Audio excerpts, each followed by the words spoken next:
So welcome to Leaders Labyrinth. My plan for today is to give you an insight of the basic principles that I've used over the last 30 something years to rethink leadership. And the rationale behind this was that I got tired of seeing people add labels to leadership. Any word put before the word leadership and you've got a model, whether it's servant leadership, conscious leadership, useful leadership. I came across recently, and it felt like that people would just come up with a word that they kind of thought, this is inspiring, and let me go and have a look at it. And I decided to relook at leadership in a way that basically went back to the basics of what it means to lead other people. And I formulated 6 basic principles of leading others. And I call them the first principles, kind of the point at which you no longer need to make assumptions. And I'm going to share those 6 with you. I will then get on to the book, what that is. That doesn't come up very well, does it? What that is and what that does.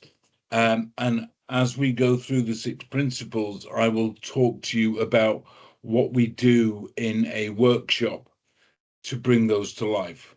So essentially, the labyrinth is it's a workshop, but it's a series of experiences that people go through to discover what it means to lead for themselves. So it'll kind of make sense as I go through. So the first one, as you can see on the slide, that leading others is personal. And by that, I mean the way we lead is going to be particular to who we are. So the way I lead will be different from the way you lead, will be different from the way other people lead. The other kind of underpinning factor of leading is personal is that our perception of what is good leadership differs. And some people might look at I'm not going to name names, some people might look at a politician or a business leader and say, yeah, they're a great leader. And other people might look at them and say, actually, no, they're not. So leading is personal. And because it's personal, you need to find your own way of leading. And that kind of underpins the whole shape of the workshop, because the workshop is not a teach. The workshop is a way that I kind of navigate people through to help them learn for themselves. The second element of the second basic principle is people follow people. And by that, I mean, they don't follow you because of what you know. They don't follow you because of a particular skill set. They follow you because of who you are and how you show up. And in the workshop, what we do is we try to identify and answer 2 questions. The first question is, who are you? Beyond your job title, beyond your labels.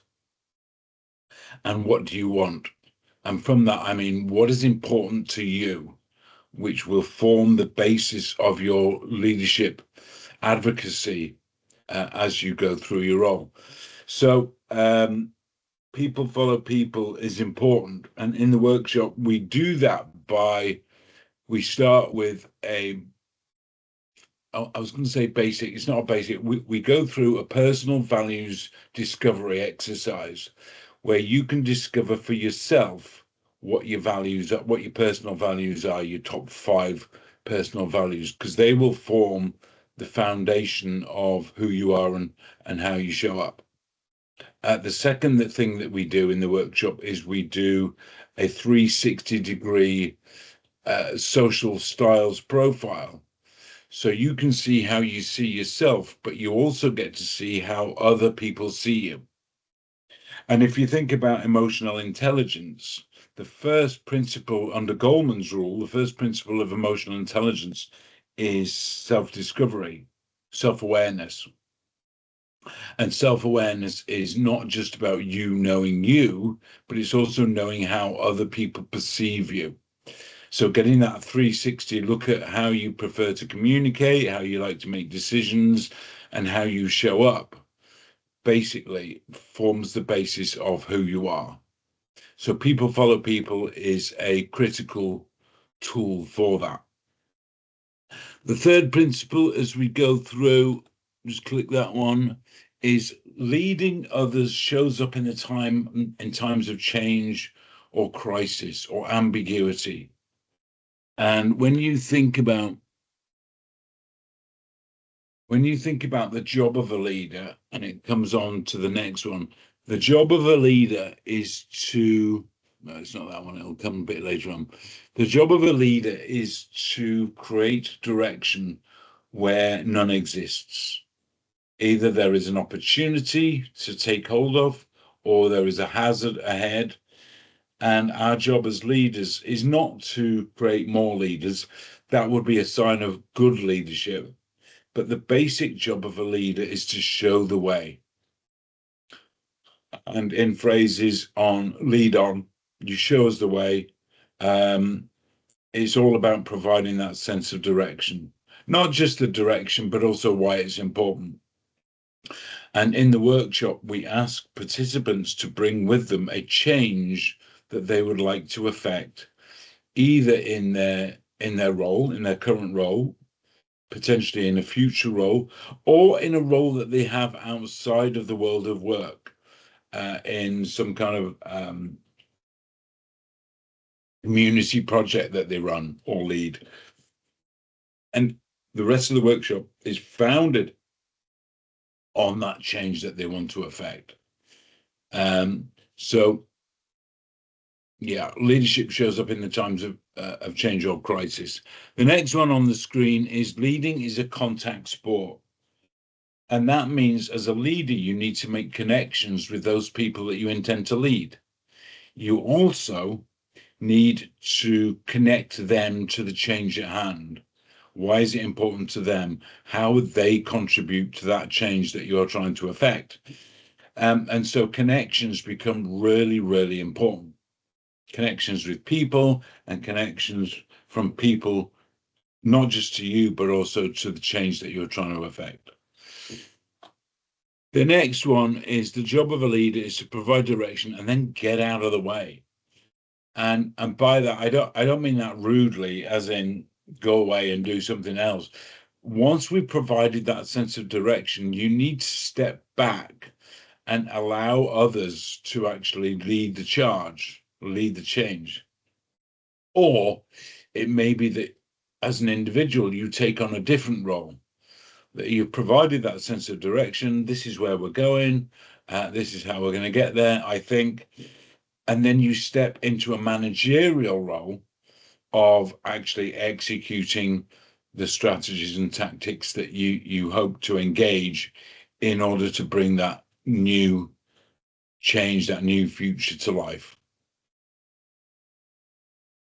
And the final one is that the only tool in your toolbox is the ability to communicate well.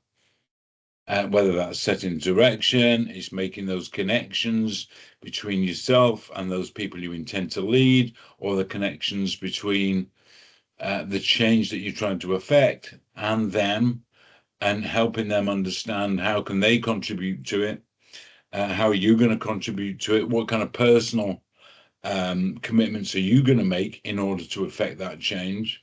But it's really, really important that they feel connected to that change as well. And the only tool in your toolbox as a leader is to communicate well. I grew up in kitchens about 100 years ago, and I learned very quickly, if you don't communicate in a kitchen, you're stuffed. You've got a big, big problem. So that's kind of the 6 basic principles within the book, which you'll see, well, it's available in Amazon. You can get it through W.H. Smith's, Waterstones, Barnes and Noble. Within the book, there are a few more basic principles that come alive. And within the book, there's kind of there's some hints and tips for each of the basic principles in order to develop yourself.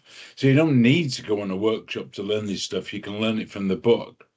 And the book is basically a story about Ethan and Ethan going through the labyrinth for himself. He's plunged into a leadership role. He has no idea what he's doing. He doesn't understand the difference between leading and managing in the first place.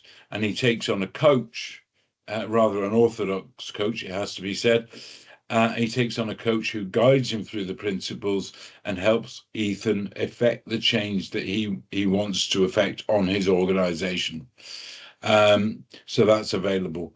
The workshop in itself is available as a 4 to 5 day intense experience, or it can be done online in 7 3 to 4 hour chunks online with me guiding you through the labyrinth in that way. Anyway, I hope that makes sense. My name's Andrew. I've been teaching leadership this is my 31st year of teaching leadership, even though it's not a teach. I act not as a teacher, I act as a guide. All of the content has been tried and tested, not necessarily as a complete chunk, but in sections. So, for example, that personal values discovery tool has been road tested with people like Nike and Philips, amongst others. All the tools that we use and all the experiences within the labyrinth have been road tested, and all I've done is I've clustered them together to form one big experience end to end. If you need to understand more, you can go to my website, awallbridge.com, or you can email me at Wally, which is my nickname, wally@awallbridge.com. And I'll be very happy to answer any questions that you have. And if you like, we can reach out on a personal one-to-one basis through Teams or Zoom. It's entirely up to you.